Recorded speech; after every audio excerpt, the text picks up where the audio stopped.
Well, good morning, Canvas Church. Good to have you all here today. I hope you're having a fabulous weekend.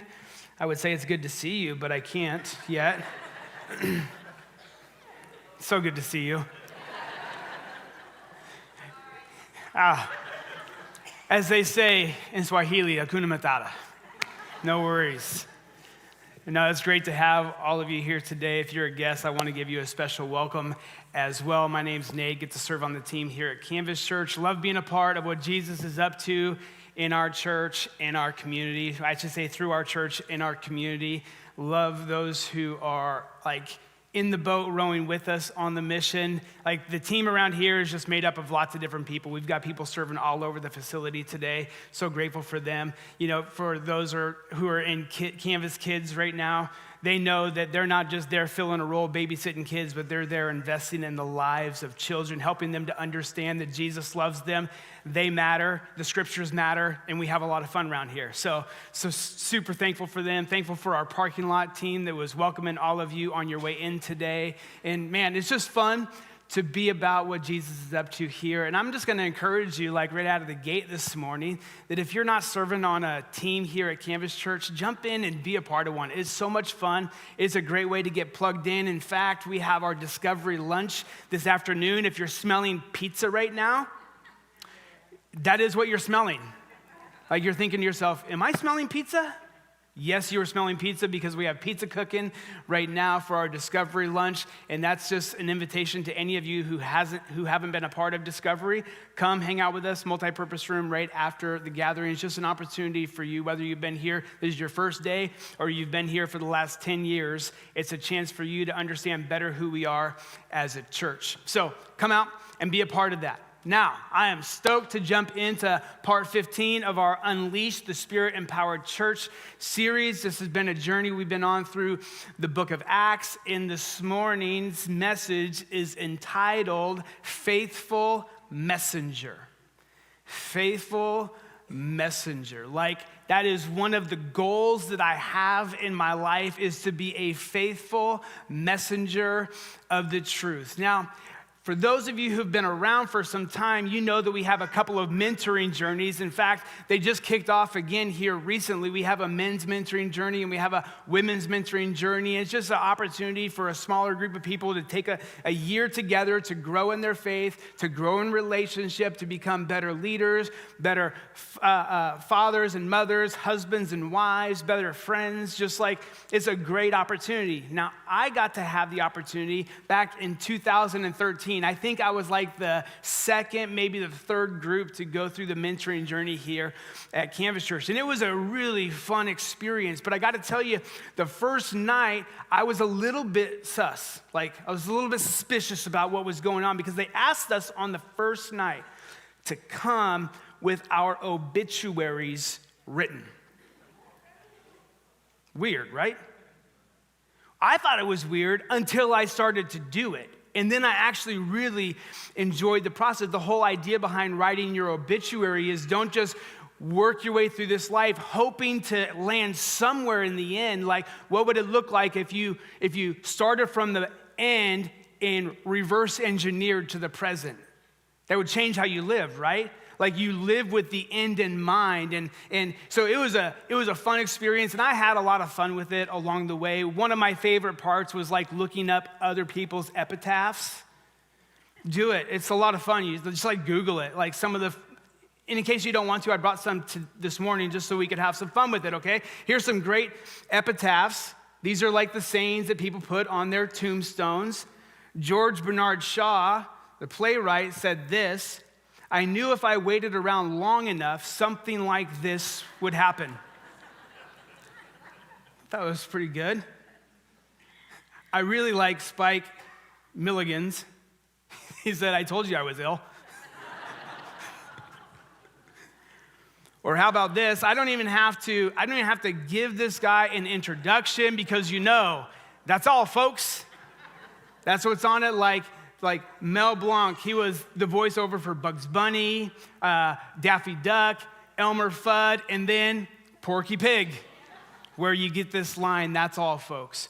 Or how about Rodney Dangerfield? He said this: there goes the neighborhood. So funny. And then there's ones that are much more meaningful, right? They pack some punch, and this one will always get me, and it's Martin Luther King Jr.'s when it says, free at last, thank God Almighty, I am free at last. And that has so much truth. Like if you just ponder that epitaph, there's so much truth packed into that small statement. And then you have guys like Winston Churchill, and when I read his epitaph, I think he thought more of himself than maybe he should have. This is what he said: I'm ready to meet my maker. Whether my maker is prepared for the great ordeal of meeting me is another matter. I thought, well, okay, somebody likes himself. Now, I've heard it said, and likely you've heard it said as well, that the epitaph on your tombstone isn't the most important thing on the tombstone.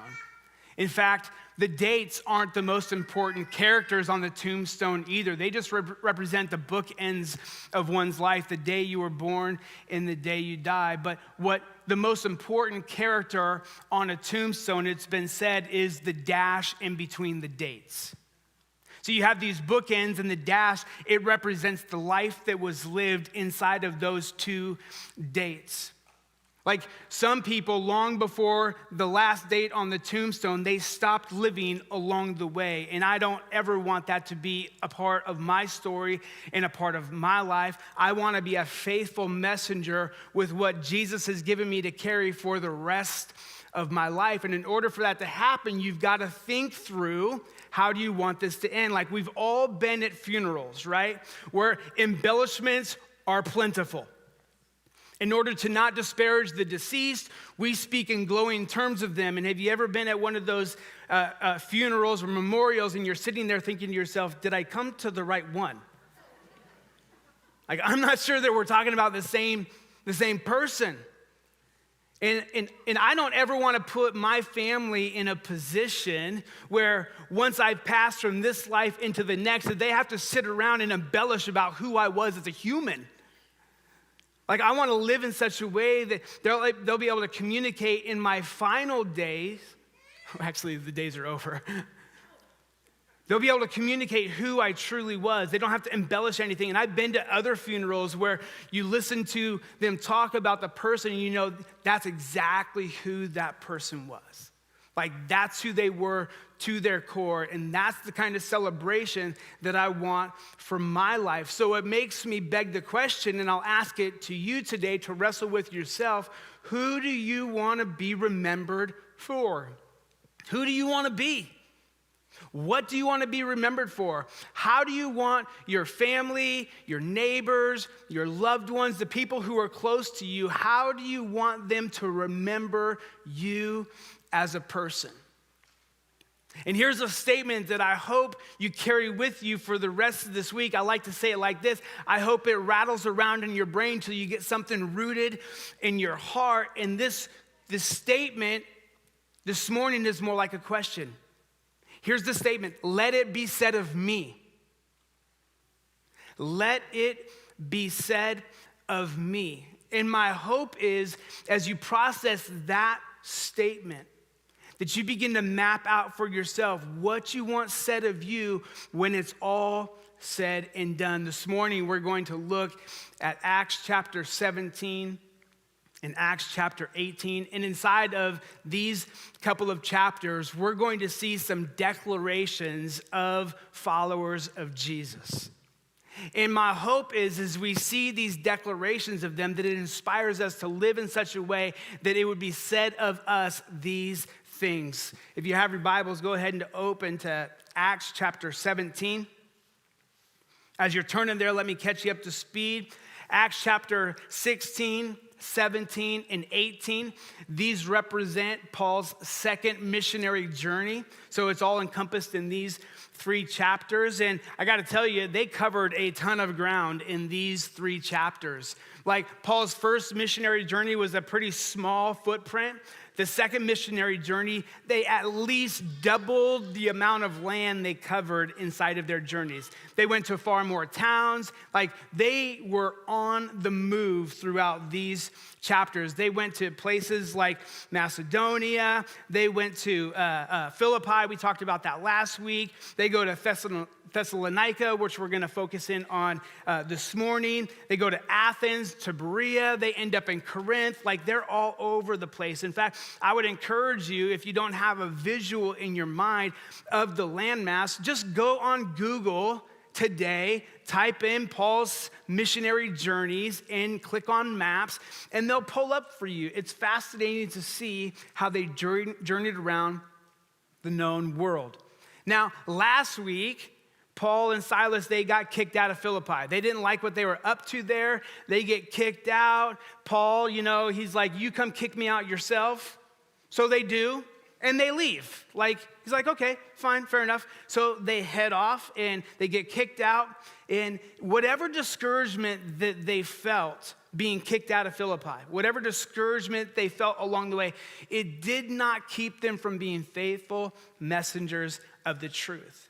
And I'm super encouraged and challenged. I'm inspired by that no matter what comes their way, beaten, imprisoned, they kept after what their call was. They kept being faithful messengers of the truth. So that's exactly what they do. They left the town and they move on to another town, and we pick it up in 17:1. This is what it says. Paul and Silas then traveled through the towns of Amphipolis and Apollonia, and they came to Thessalonica, and there was a Jewish synagogue. As was Paul's custom, he went to the synagogue's service for 3 Sabbaths in a row. He used the scriptures to reason with the people. He explained the prophecies and proved that the Messiah must suffer and rise from the dead. He said, "This Jesus I'm telling you about is the Messiah." Some of the Jews who listened were persuaded and joined Paul and Silas along with many God-fearing Greek men and quite a few prominent women. But some of the Jews were jealous. These Jews get jealous all the time, don't they? Last week we talked about how money, how wealth oftentimes got in the way of the gospel going forward. Something that gets in the way quite often as well is jealousy. These Jews get jealous. They're they have more influence than we're having. We don't like this. So what do? They stir up trouble again and again. They stir up trouble. So this is what they did. So they gathered some troublemakers from the marketplace to form a mob and start a riot. You can always find troublemakers to do your dirty bidding for you, can't you? They're plentiful. So that's what they get them. They stir up a riot. They attacked the home of Jason, searching for Paul and Silas so they could drag them out to the crowd. Not finding them there, they dragged Jason out and some of the other believers. Now, some of you, the biggest epiphany you've had so far this morning is there was a guy in the Bible named Jason. So random, isn't it? Jason. I'm looking forward to meeting Jason. So they dragged them out and they took them before the city council. Paul and Silas have caused trouble all over the world, they shouted. And they're here disturbing our city too. And Jason has welcomed them into his home. And they are all guilty of treason against Caesar, for they profess allegiance to another king named Jesus. I love that line. It's ironic, isn't it, that the Jews of the town pull these guys out, put them in front of the council. They accuse them of treason. These Jews should know there's only one king. But yet they bring these guys before the council and accuse them of treason because they're worshiping a different king. Not King Caesar, they're worshiping a different king. Now, chapter 17 has some of Paul's best sermons of all time, at least the ones that are written down. If you haven't read Acts chapter 17, I encourage you sometime today, sit down and read Acts 17 because phenomenal sermons written down in this Acts. In fact, inside of this chapter is a great template for you and I in communicating the gospel in the community, the context in which we live today. Now, we're going to get there in a few minutes. But before we do, I want to point out that in Acts chapter 17, we see Paul's mode of operation when he rolled into a town. He would roll into town. First thing that he would do, he would look for a synagogue, make sure that there was a synagogue there. Then he would go to the synagogue because he was familiar with their teachings. He knew that people would be gathered there. He knew that it was a prime opportunity and a place because these people were waiting for a Messiah. So if he could just get in the midst of them, he could begin to communicate the gospel. He could walk them through the Old Testament scriptures and help them understand why Jesus is who he said he is. And if he is who he said he is, then he's going to do what he said he's going to do. And he would just walk them systematically through the Old Testament, helping them understand that Jesus truly was the Messiah. Jesus was the one who had come to save humanity from their sins. This morning, as we celebrate communion, we celebrate the reality that Jesus came to forgive humanity of their sins. And we celebrate the fact that he paid the price that we were meant to pay, but he paid it for us. And the response to Paul's message is what we've come to expect, isn't it? It's just this mixed bag. Like, as believers made their way across the known world, preaching the message, there was always mixed results. Some people believed. Some people have faith. Like, yeah, totally makes sense. I'm on board. I'm following you. Some would join their missionary pursuits. They would join their team and head off around the known world. Like, there were people who they heard the message and they surrendered their lives. Others wanted to hear more. They're like, this is intriguing. I'm curious about what you're talking about.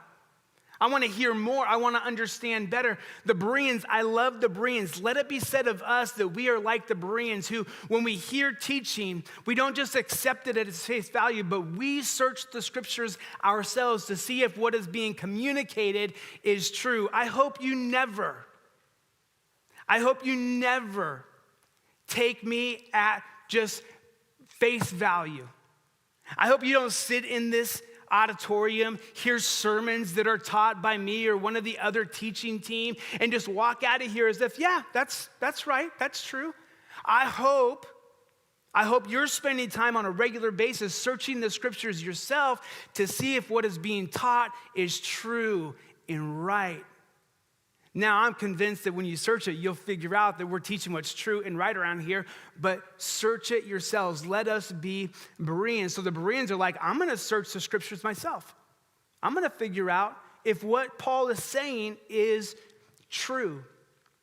Maybe you're here this morning or you're listening online and you wouldn't identify as a follower of Jesus. You're still on this pursuit. You're trying to figure out what is this life all about? What happens when it's all over? Like, you're asking some of the big questions of life and you're kicking the tires of faith. I hope you become like the Bereans. I said this to students all the time. Being a skeptic is easy work. Finding a position where you can anchor yourself to, that's where the hard work comes in. And I hope that you take the time to search the scriptures to figure out, is this true? So that was the Bereans, right? They just investigated more. They wanted to figure out more. And then there were just some who flat out rejected. They flat out rejected for multiple different reasons, one of which was jealousy. We already talked about it. They wanted power and prestige themselves, and Paul's message was stripping them of their power and their prestige. They got jealous, so they resisted the gospel. Instead of just resisting it in their heart, they actually set up a physical resistance against it in the town. Right? Get these people ran out of town. Now, these opening verses here of chapter 17, we hear about these Jews who were troublemakers, jealous, and stirring things up. There were three things that they leveled against these believers. There were three charges that they said they are doing these three things. And to these charges, I say, let those charges be said of me. Let them be said of me. As people think about me in the past tense someday, I hope these are the things that come to their mind when they think about me. When they think about my life and what was accomplished, I hope these things are true of me. And not just of me, but I say let them be said of us as a church. I think that if we would lean into these three charges, if these three charges were said of us as a church, we will make an incredible impact on the community that God has planted us in. None of us here are here on accident. We are all here on purpose. And as long as we're this side of our tombstone, God has work for us to do. There is something that we should be about. And I think these three things give us a great, starting place. Charge number one that should be said of us is this: they are turning the world upside down. They're turning the world upside down. It says Paul and his associates, they are disturbing the known world. They're going all over the world and they're disturbing everywhere. And they have landed in our city and they're disrupting our city as well. They are turning the world upside down. Now, here's the thing about turning the world upside down. I think it's important for us to understand that they weren't just out trying to be troublemakers. They weren't out just trying to stir up trouble for the sake of stirring up trouble. They weren't rebels without a cause. They were rebels with a cause. I remember when I was in seventh grade. I was a seventh grader. I'd gone to a youth service the night before, so it was a Wednesday night. I went to youth group, and I felt like I was supposed to make some sort of declaration to my school the next morning. So I did. So I showed up early in the morning. Commons is filling with people, and man, I'm standing by the stage, and I'm sick to my stomach. My heart's beating like I'm sweating profusely, and I'm like, now I want to be a faithful messenger. I didn't know those words back then, but that's what I wanted, right? So I get up on the stage, and I'm like, everybody! And, it starts to quiet down, and hey, I got something to share with you. About this time, everybody starts to quiet down. They're like, who is that? About the time everybody gets quiet down, it's like, I just want you to know that Jesus loves you. And we have a prayer group right here, and if you want to join us, come down and join us. And that was it, right? I get off the stage. Well, shortly thereafter, a vice principal, he made his way over to that table. Began to have a conversation how that's not acceptable behavior in the school. And so we start down this road, and what started off as really pure motives, just wanted to be a faithful messenger, turned into me just being a rebel. I was a seventh grader, armed with some documents that said I can do that in my school if I want to. And I just began to stir up trouble just for the sake of stirring up trouble. They wanted to put us in a classroom. You can pray in a classroom. No, we're not going to pray in a classroom. We're going to pray right here in the middle of the commons area, right? So it's this struggle that started as pure motive, want to be faithful to the message. I just turned into a troublemaker along the way. Not proud of how I interacted with the principal of my high school. Now, I had every right to make the stand that we were making. All that's not what I'm saying. What I'm saying is my heart in the midst of it got soured. Rather than just letting the gospel disrupt, I became disruptive to be simply disruptive. Now, the disciples, when they made their way through the towns, they weren't there just simply to be disruptive. They were not rebels without a cause. They knew that they had a message they were carrying with them, and that message in and of itself was going to be disruptive. The gospel is disruptive. The gospel goes against the grain of the culture. The gospel, it makes you swim upstream, and everything's going this way. It forces you to swim upstream. I want you to think about being in a crowded mall right now, and there's escalators, and you decide to take the escalator that's coming down full of people. You decide to take the escalator up. Actually, I want you to picture yourself in an airport. Same scenario, but everybody's got their luggage and their baggage, and there's people, and you got luggage and baggage along the way. Because as we carry the gospel with us, guess what? We bring all of our baggage along with us, right? We ain't gonna get this right all the time. And you're trying to make your way up the escalator because you're going against the grain of the culture. For things like this, when you want to hold unforgiveness, the gospel says that you have to forgive. That's countercultural. When you want to be greedy, the gospel calls you to be generous, and that's hard, and that is countercultural, isn't it? When you want to define your sexual ethic, but the scriptures speak clearly about what it looks like to honor God with our sexuality, you're swimming against the cultural grain, right? You surrender yourself to. So the gospel in and of itself is disruptive. I don't need to bring my disruption to it as well. I just need to be faithful with the message. So the gospel is disruptive. The gospel is also offensive. We say around here, we want people to be offended by the gospel. We just don't want to get to them first. We don't want to get, because we want to give opportunity for them to respond to the gospel. The gospel is absolutely offensive. And this is why. The gospel tells us that we are not good enough to be in the presence of a holy God. Because of the sin in our life, because of the rebellion, the way that we've rejected God, we do not have the right to stand in the presence of God. But because of what Jesus did on the cross, when the Father sees you and I who are surrendered to Jesus, he sees Jesus in our place. And that is a very offensive message. You mean to tell me I'm not good enough? That's right. That's what the gospel says. But don't ever forget, because of what Jesus did, then you can stand in the presence of a holy God. So the gospel is offensive. We don't need to be offensive for it. And here's the other thing about the gospel, is the gospel requires a decision to be made.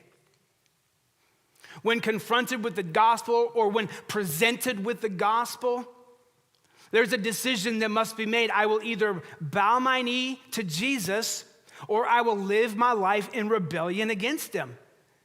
There's no middle ground here, friends. There's no in between. We either bow and surrender, or we resist and we reject. It requires a decision to be made. And here's the thing that comes along with a decision to bow and surrender to Jesus. It will not leave you unchanged.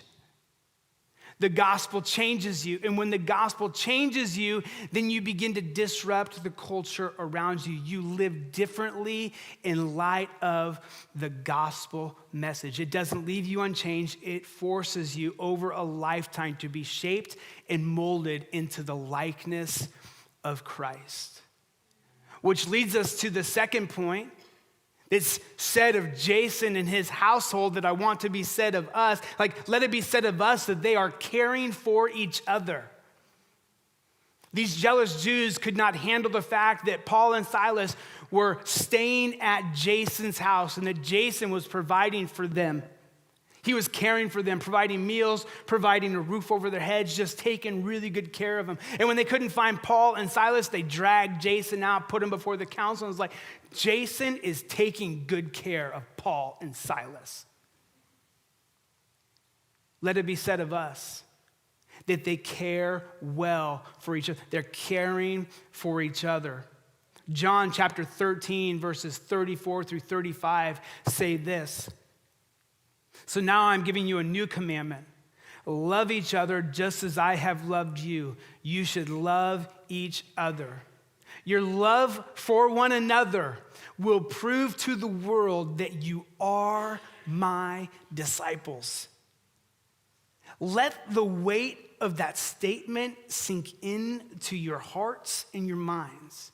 They will know you are my disciple. You will prove to them that you are following after me by the way that you love one another. It's powerful, isn't it? This idea that we can take a diverse group of people, we can come together, and under the lordship of Jesus Christ, that we can love one another well. We can love each other well. And you know what? Over the last 2 decades, I've been serving Jesus now for 3.5 decades. And for the last couple decades, for sure, I have seen the church make just incredible strides in this area, loving one another well. I remember when I was a young person, and maybe it had something to do with me and being a young person, rebellious and rambunctious all at the same time. I remember it seemed like when I got in the presence of the most spiritual in the church, it seemed like they all had drank the same sour lemons. Anybody experience? Nobody's brave. Okay, there we go. Thank you for being brave. And the most spiritual people that I'd been around at that point seemed like the ones who disliked me the most. They're the ones that were the grumpiest, the ones that were the angriest. I don't want that to be said of me. As I get older, I want to get softer. I got to tell you, there's a lot of softening that needs to be done.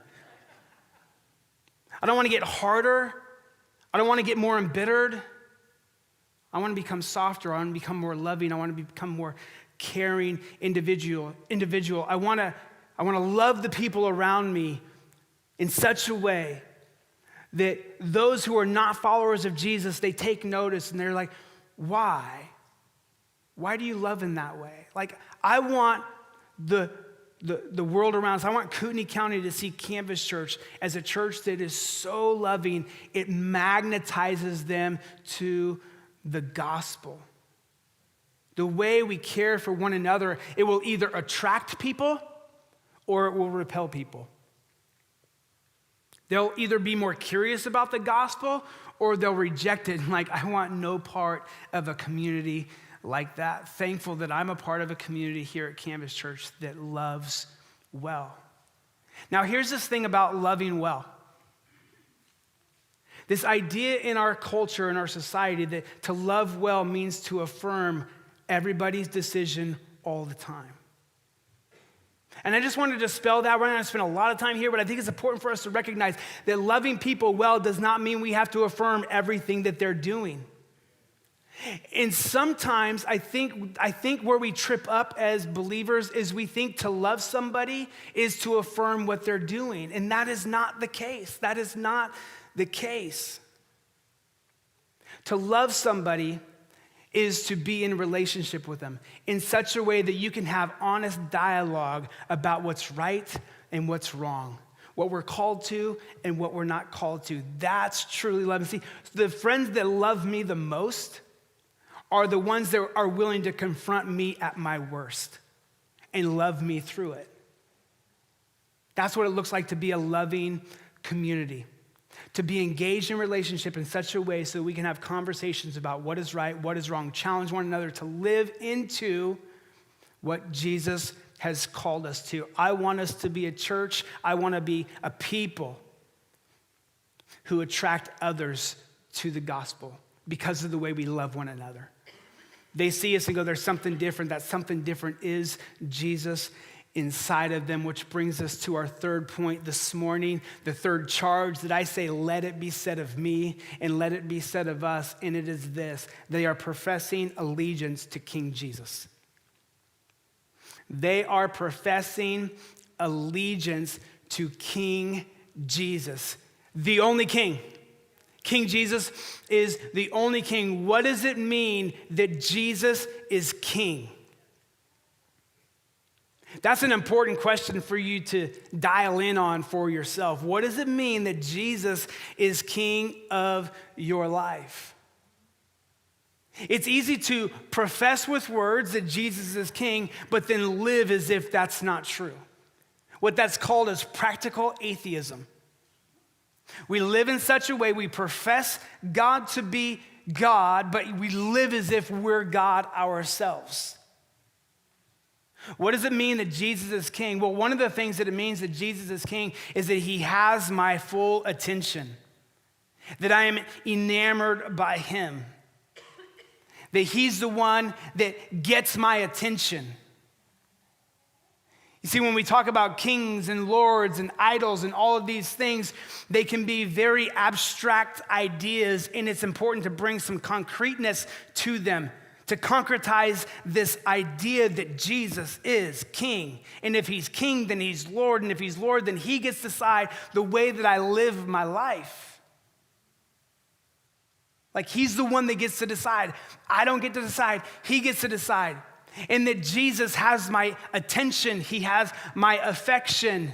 That my eyes are fixed and focused on him. That's what it means for Jesus to be king of my life. And Paul's time in Athens gives us such an incredible blueprint for how we should engage in the culture that we live in today. We live in modern day Athens. Modern day Athens, a pluralistic society. Pluralism is just simply this: there's more than one ultimate principle at play. In America, we did not choose a state religion for a reason. We wanted people the freedom to worship who they wanted to worship. That's part of the reason the America was founded. Sure, it was founded on Judeo-Christian principles for certain. You can look at our judicial system and you see that for sure. But at the end of the day, they wanted to create a society where you can believe one way and somebody can believe another way, and you can coexist together inside of that society moving forward. So we live in a pluralistic society. There is more than one, in case you didn't know, there is more than one ultimate principle at play in our society, right? There absolutely is. And Paul, the way he engages this pluralistic society, it is intriguing. It is brilliant. See, Athens, what did they do? They loved to sit around and spend all of their free time talking about brand new ideas, sitting at coffee shops and sipping on $5 mochas and just talking about all the philosophies of life. And Paul rolls into town. And he looks around. It says when he gets into Athens, he's disturbed deeply by all of the idols that he sees. All of these carved out images of idols all around town. In fact, he stumbles on one that says it's to the unknown God. And he uses that as a springboard for his message. See, when Paul showed up in Athens, he had to contextualize his message. Because the people in Athens, they didn't give a rip about the Old Testament scriptures. They didn't care about the Old Testament. They weren't Jews who had been waiting for a Messiah for a really long time. That message would not have played well in Athens. So he doesn't change the message. He contextualizes it to his specific context. He couldn't reason with these people of Athens or the Athenians like he did with the Jews. So let's see what he has to say to them in Acts chapter 17, starting in verse 22. It says, so Paul, standing before the council, addressed them as follows: Men of Athens, I notice you are very religious in every way. For I was walking along and I saw your many shrines. And one of your altars had this inscription on it: to an unknown God. This God, whom you worship without knowing, is the one I am telling you about. He is the God who made the world and everything in it. Since he is the Lord of heaven and earth, he doesn't live in man-made temples, and human hands can't serve his needs, for he has no needs. He himself gives life and breath to everything, and he satisfies every need. From one man, he created all the nations throughout the whole earth. He decided beforehand when they should rise and fall, and he determined their boundaries. His purpose was for the nations to seek after God and perhaps feel their way toward him and find him. Though he is not far from anyone, for in him we live and move and exist. As some of your own poets have said, we are his offspring. And since this is true, we shouldn't think of God as an idol designed by craftsmen from gold, silver, or stone. God overlooked people's ignorance about these things in earlier times, but now he commands everyone everywhere, to repent of their sins and to turn to him, for he has set a day for judging the world with justice by the man he has appointed. And he proved to everyone who this is by raising him from the dead. I love this passage. Paul's preaching to the Athenians, and he helps them understand, you're so close.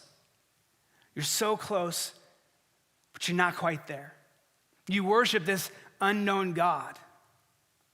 And this unknown God, this God whom you don't know, he is the creator of it all.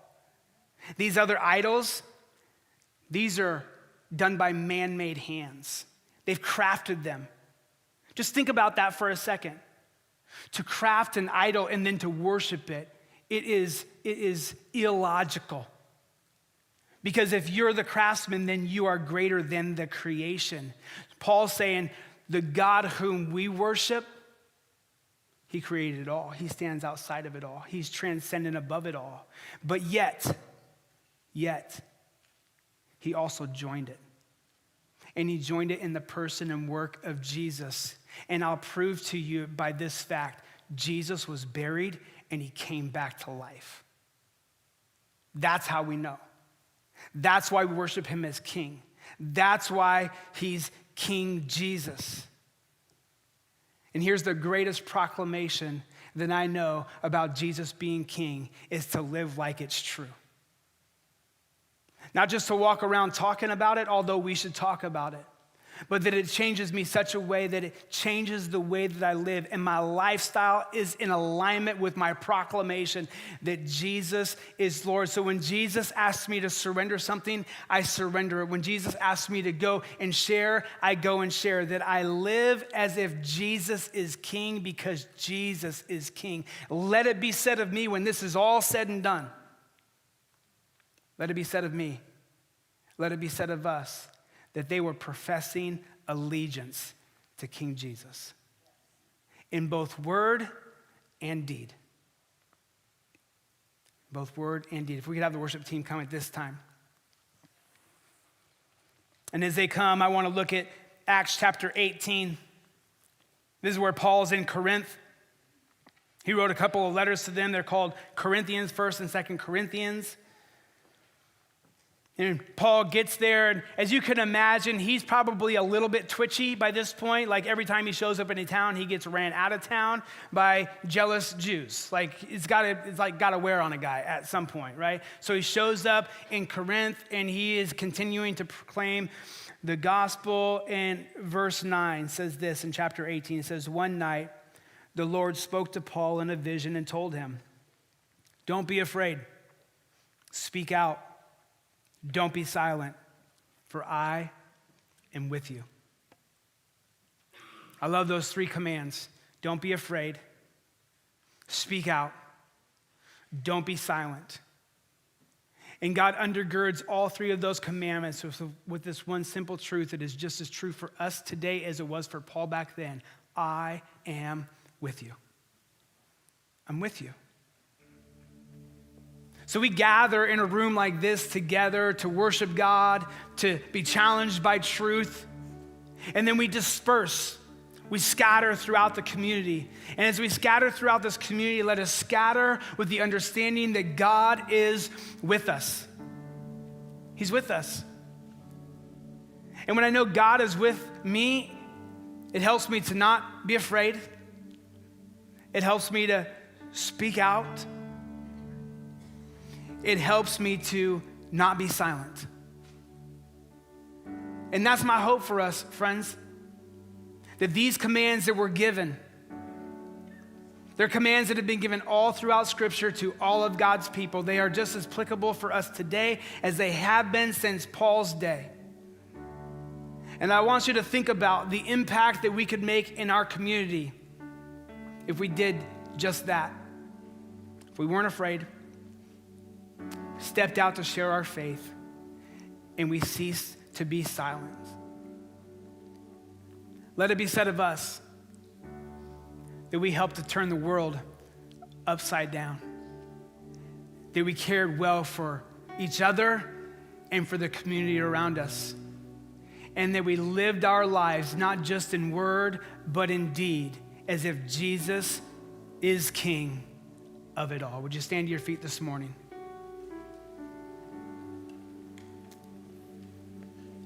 We have one takeaway.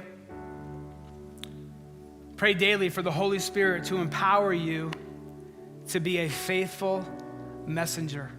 And the band's gonna play. Got one more song.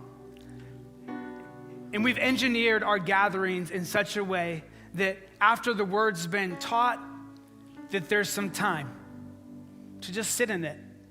Before you rush about your day and get on with business, that you just sit in the moment. And as the band plays, maybe you're just gonna pray a simple prayer like, Lord, what do you want me to do with what I've heard today? That's a great starting point. Like what do you want me to do about this? And just see what he has to say. See what he has to say. Maybe you came this morning and you've got some other prayer needs or some other prayer requests and you want somebody from our church to stand with you in prayer. This is one of the ways that we care well for each other, is by praying for each other. We have some friends that are gonna be up here in the front on each side, and they're there just to spend time praying with you. So if you've got some needs that you want to pray with somebody, please make your way down and pray with them. But as the band plays, let's process what Jesus wants to do